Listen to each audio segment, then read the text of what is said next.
নমস্কাৰ সকলোকে আমাৰ জ্ঞান একাডেমি চেনেলটোলৈ পুনৰবাৰ স্বাগতম কৰিছোঁ। বহুতো বন্ধুসকলে মোক কমেণ্ট কৰি আছিলে দাদা ADRE 3.0 কেতিয়া আহিব সেই সম্পৰ্কে আপোনালোকক জনাই দিব বিচাৰিছোঁ। গম পাই চাগে অসম চৰকাৰে পোনপ্ৰথমত আপোনাৰ 1 লাখ চাকৰি দিম বুলি কৈছিলে, 1 লাখ চাকৰি দিম বুলি কৈছিলে, কিন্তু 1 লাখ পাৰ হৈ এতিয়া 2 লাখৰ ফালে গতি কৰিছে। গতিকে এটা ভাল খবৰ নিবনুৱা বন্ধুসকলৰ কাৰণে। গতিকে আপোনালোকে গম পাই চাগে ইলেকশ্যন আছে 2026 আৰু এই ইলেকশ্যনৰ আগে আগে আপোনালোকৰ কিমান পোষ্ট ওলাব কোনো ঠিক নাই। 3.0 100% ইলেকশ্যনৰ আগত ওলোৱা চান্সেছ আছে। এই 2.0 ফাৰ্ষ্টত আপোনাৰ যিসকল এইবাৰ 2.0ত কোৱালিফাই হৈছে তেওঁলোকৰ আপোনালোকৰ এপইণ্টমেণ্ট লেটাৰটো দিয়াৰ পিছতে আপোনালোকৰ দিব। চাব এপইণ্টমেণ্ট লেটাৰ দিয়া দিনাখনে আপোনালোকৰ মিটিং হ'ব আৰু মিটিঙত ছাৰে এই সম্পৰ্কে 100% মই চিঅৰিটি দি ক'ব পাৰোঁ যে 3.0ৰ আপডেটটো দি দিব। গতিকে 3.0 যদি আপডেটটো আহি যায় আপোনালোকৰ ৰেডি হৈ যাওক এক্সামৰ কাৰণে। আৰু 3.0 এক্সামটো এইবাৰ অলপ টাফ হ'ব বন্ধুসকল। গম পাই আছে মানে আগতেও কৈছিলে যে কেণ্ডিডেট লেভেলটো বেছি হ'লে আপোনাৰ APSC পেটাৰ্ণত হ'ব বুলি কৈ আছিলে, কিন্তু সেই সম্পৰ্কে ডাইৰেক্ট আপডেটটো দিয়া নাছিলে। 2.0টো এইটো মানে এপ্ৰুভেল হ'ব বুলি কৈছিলে, কিন্তু কিছুমান প্ৰব্লেমৰ কাৰণে হোৱা নাই, কিন্তু 3.0 হোৱাটো চান্সেছ আছে। যদি তেনেকুৱা হৈ যায় পোনপ্ৰথমে আপোনালোকৰ প্ৰিলিমছৰ নিচিনা প্ৰিলিমছ এক্সাম হ'ব, তাৰপিছত মেইনছ হ'ব, তাৰপিছত ইণ্টাৰভিউ হ'ব আৰু 3টাৰ পৰা আপোনালোকৰ ফাইনেল কাট অফটো ওলাই যাব আৰু আপোনালোকে চিলেকশ্যন পাই যাব। কিন্তু বন্ধুসকল আপডেটটো এতিয়ালৈকে ফাইনেলাইজ হোৱা নাই, কিন্তু ফাইনেলাইজ হোৱা পৰ্যন্ত আমি চাব লাগিব। আৰু এতিয়া মেইন কথাটো হ'ল যে আপোনালোকে ADRE 2.0 বা 1.0 যোনটো মানে পাছ কৰা নাছিলে, ৰিজনটো কি এইটো এতিয়া মেইন কথা হ'ল যে বহুতো বন্ধুসকলে ভাবে যে মই এক্সামৰ এমাহ আগত বা 2 মাহ আগত পঢ়িম বা আপোনাৰ নটিফিকেশ্যন ওলোৱাৰ পিছতহে পঢ়িম, এপ্লাই কৰিম তাৰপিছতহে পঢ়িম, এনেকুৱা যদি মানে আপোনালোকৰ মানসিকতা যদি লৈ আপোনালোকে পাছ কৰিব বিচাৰে 100% পাছ কৰিব নোৱাৰে। ADRE এনেকুৱা এটা পৰীক্ষা যাত মানে কি হয় আপোনালোকৰ মাইণ্ড চেঞ্চৰ লগতে এনেকুৱা ক্ৰিয়েটিভ নলেজ লাগিব যিকেইটাৰ ওপৰত আপোনালোকৰ ডিপেণ্ড কৰি পেলাই ৰিলেটিভ নলেজৰ ওপৰত ডিপেণ্ড কৰি আপোনালোকে এক্সামটো দিব পাৰিব। এতিয়া বহুতো আপোনালোকে কোৱালিফাই কেণ্ডিডেটসকলৰ পৰা মই মতবাদ লৈছিলোঁ, সিহঁতে কৈছে যে দাদা আমি কি কৰিছিলোঁ, কেতিয়াও আমি MCQ পঢ়া নাছিলোঁ, ডাইৰেক্ট MCQ পঢ়া নাছিলোঁ, আমি পঢ়িছিলোঁ থিয়ৰিটিকেল। মানে সিহঁতে কি হৈছিল থিয়ৰিটিকেল। এতিয়া কথাটো কেনেকুৱা, এতিয়া বহুতে সুধিব কি MCQ নপঢ়িলে কেনেকৈ পাছ কৰিম। এতিয়া মেইন কথাটো হ'ল যে আপোনাৰ থিয়ৰিটিকেল মানে কৈছোঁ, ধৰি লওক মই অসম হিষ্টৰীৰ কথাই কৈছোঁ। হিষ্টৰী কি কয়, বহুতে কি কৰে হিষ্টৰী 2-এটা MCQ চাই লয়, 10-20টা MCQ চাই লয়, 50টামান MCQ চাই লয় আৰু আপোনালোকে চোৱাৰ পিছতে ধৰি লওক 2-3 ঘণ্টা বা 2-3 দিন পিছত আকৌ মানে বাই হাৰ্ট কৰিব মুখস্থ কৰিব লাগে বা আপুনি পাহৰি যায়। এতিয়া যদি আপুনি হিষ্টৰীটো এটা পাৰ্ট যদি ডিটেইলছ সহকাৰে আপুনি কপিত লিখি ৰাখে, ধৰি লওক আপোনাৰ হৰিহৰ যুদ্ধ বা আপোনাৰ মোৱামৰীৰ যুদ্ধ বা পানিপথৰ যুদ্ধ, এটা মানে পাৰ্ট আপোনালোকে যদি ডিটেইলছ সহকাৰে যদি কপিত লিখি ৰাখে, তেতিয়া এইটো পাৰ্ট ইয়াৰ পৰা আহিছে, এইটো পাৰ্ট ইয়াৰ পৰা আহিছে, ৰিলেট কৰি আপোনালোকে কুৱেশ্যনটো লিখিব পাৰিব। যদি আপোনাৰ সেই সম্পৰ্কে আইডিয়াও নাই তথাপি আপোনালোকে তাত মানে ৰাইট হোৱা চান্সেছটো বহুত বেছি থাকিব।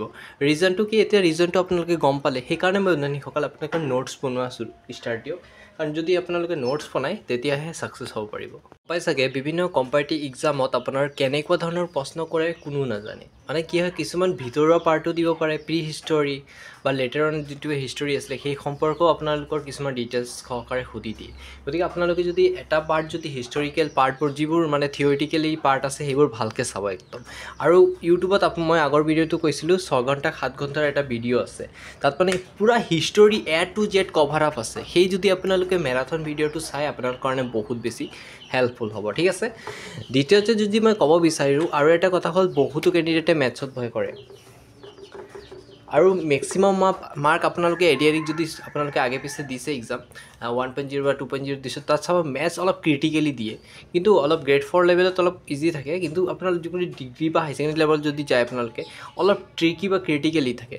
বহুতে খুজি থাকে দাদা ইমান টাফ মেথছ দিছে, কিন্তু টাফ নহয়, আপোনালোকৰ সেইবোৰ ক্লাছ 9, 10ৰ পৰা ৰিলেট কৰি পেলাইহে দিয়ে, ঠিক আছে। যদি আপোনাৰ ডিগ্ৰী লেভেলত হাই ছেকেণ্ডেৰী লেভেলৰ 1-2টামান যদি সোমাব পাৰে এইটো বেলেগ কথা, কিন্তু SSLC লেভেলৰ আপোনালোকৰ 10 আৰু 9ৰ পৰাই দিয়ে, কিন্তু সেইবোৰ অলপ এডভান্স লেভেল কৰি দিয়ে যাতে বন্ধুসকলৰ কনফিউজনটো লাগি যায়।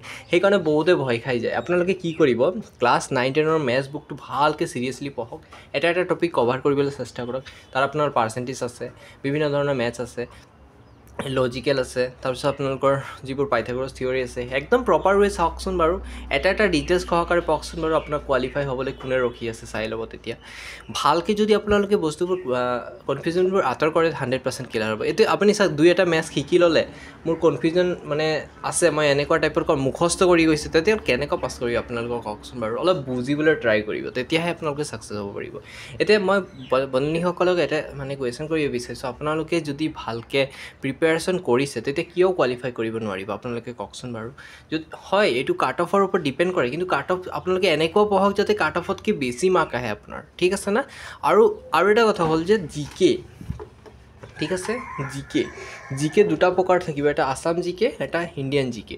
পোনপ্ৰথমে আপোনালোকে আছাম জিকে টপিক কভাৰ কৰিবলৈ চেষ্টা কৰক। এডিআৰিত মেক্সিমাম টাইম মই চাইছোঁ অসমৰ ৰিলেটেড জিকেসমূহে মেক্সিমাম মানে সোধা হয়, আৰু আপোনাৰ ইণ্ডিয়ান যিবোৰ জিকে থাকে সেইটো মানে বেছি সংখ্যক ইমান নিদিয়ে, অলপ মানে ৰিলেট কৰি অলপ ধৰি লওক আপোনালোকৰ 10-12 মাৰ্কৰ থাকে, ইমান এটা নিদিয়ে, কিন্তু অসমৰ বেছি থাকে। গতিকে আপোনালোকে কি কৰিব, মই বাৰে বাৰে কৈছোঁ, পোনপ্ৰথমে আপোনালোকে হিষ্টৰিকেল পাৰ্ট, জিকে পাৰ্ট, মেথামেটিকেল পাৰ্ট, ৰিজনিং পাৰ্ট, এইকেইটাৰ ওপৰত গুৰুত্ব দিয়ক। যদি আপোনালোকৰ এইকেইটা ষ্ট্ৰং হৈ যায়, আপোনালোকৰ কোনো টেনশ্যন নাই। এতিয়া বহুতৰ কি হয়, ইংলিছৰ ওপৰত প্ৰব্লেম থাকে, ইংলিছ গ্ৰামাৰৰ ওপৰত প্ৰব্লেম থাকে। আপোনালোকে ইংলিছ গ্ৰামাৰৰ ইমান টাফকৈ চাব নালাগে, ক্লাছ 9-10ৰ যিবোৰ ইংলিছ গ্ৰামাৰ আছে সেইবোৰ বেছিক কনচেপ্টবোৰ ক্লিয়াৰ কৰিব চেষ্টা কৰক। তাত নাউন প্ৰনাউনৰ পৰা আদি কৰি আপোনালোকৰ যিবোৰ আছে ৰিটায়াৰমেণ্ট এজ প্ৰিপজিশ্যন, একদম প্ৰপাৰ ৱেত আপোনালোকে এটা ষ্টাডি কৰক, নিশ্চয় আপোনালোকে সফলতা অৰ্জন কৰিব পাৰিব। আৰু এডিআৰই 3.0ৰ নটিফিকেশ্যন মই 100% চিঅ'ৰিটি দি ক'ব পাৰোঁ যে 2.0ৰ যোনটো এপইণ্টমেণ্ট দিনাখন আছে সেই সম্পৰ্কে 100% অসম চৰকাৰে জনাব, আৰু ছাৰৰ ভাষণটো আপোনালোকে স্পষ্টভাৱে সেইদিনাখন শুনিব। সেই সম্পৰ্কে 100% গম পাওঁ যে 3.0 সম্পৰ্কে আপডেট দিবই, কাৰণ 2026 ইলেকশ্যন আছে, গতিকে ইলেকশ্যনৰ আগে পষ্ট মুকলি কৰিবই। আৰু সেই পষ্টত যদি আপোনালোকে এইবাৰ যদি সোমাব নোৱাৰে 3.0ত, আকৌ 2 বছৰমান বা আপোনালোকৰ 1.5 বছৰমান ৰখিব লাগিব, কাৰণ 3.0 ওলোৱাৰ পিছত আকৌ কেইবছৰমান পিছতহে আপোনালোকৰ পষ্ট ওলোৱাৰ চান্সেছ আছে। গতিকে বন্ধুসকল, এইটো আপোনালোকৰ এটা লাষ্ট চান্স, আৰু এই লাষ্ট চান্সটো সোণালী সুযোগ মিছ নকৰিব। যদি পাছ কৰিব মন আছে এতিয়াৰ পৰা লাগি যায়, কাৰণ কালি পঢ়িম পৰহি পঢ়িম এইটো যদি মনোকামনা লৈ আপোনালোকে পাছ কৰিম বুলি ভাবিছে, পাছ কৰিব নোৱাৰিব। আৰু বহুতে কয় যে এডিআৰই বুক লৈ পঢ়িম, হয়, বুকত অলপ ৰিলেটেড আছে, কিন্তু আপোনালোকক মেক্সিমাম কয় আপোনালোকৰ অ'ন ক্ৰিয়েটিভ নলেজ লগাওক। এতিয়া মানুহৰ বহুতে মানে কয় কি এইটো বুক পঢ়িলে ভাল, এইটো বুক পঢ়িলে ভাল, আপুনি আপোনাৰ ক্ৰিয়েটিভ মাইণ্ডৰ পৰা পঢ়কচোন বাৰু, চিলেবাছ পেটাৰ্ণবোৰ ফ'ল' কৰকচোন বাৰু, নিশ্চয় সফলতা অৰ্জন কৰিব পাৰিব। ঠিক আছে, আৰু নেক্সট ভিডিঅ'ত মই নতুন এডিআৰই সম্পৰ্কে নতুন আপডেট পালে জনাই দিম। আৰু আপোনালোকৰ ক্লাছ মই ষ্টাৰ্ট কৰিব কৈ আছোঁ, আমাৰ ছেটআপ চলি আছে, আৰু অতি শীঘ্ৰে আপোনালোকৰ ক্লাছ আগবঢ়াম এডিআৰই 3.0। গতিকে চেনেলটো এতিয়াই ছাবস্ক্ৰাইব কৰি দিয়ক, যাতে যিকোনো আপডেট অহাৰ লগে লগে বা এডিআৰই সম্পৰ্কে নতুন ক্লাছৰ ষ্টাৰ্ট ভিডিঅ'বোৰ আপোনালোকে পাবৰ কাৰণে ছাবস্ক্ৰাইব কৰক। আৰু ছাবস্ক্ৰাইব কৰিলেহে আপোনালোকে আমাৰ ভিডিঅ'টো পাব। যদি আপোনালোকে ছাবস্ক্ৰাইব নকৰে তেতিয়া আমাৰ ভিডিঅ'টো হেৰাই যাব, পিছত বিচাৰিবলৈ আপোনালোকৰ অসুবিধা হ'ব। ছাবস্ক্ৰাইব কৰিলে আপোনালোকৰ ন'টিফিকেশ্যনত আমাৰ ভিডিঅ'টো পাই যাব, যাতে আপোনালোকে চাব পাৰিব। ইমানেকৈ সামৰণি মাৰিছোঁ, নেক্সট ভিডিঅ'ত বাকী আপডেটবোৰ দি দিম। ধন্যবাদ।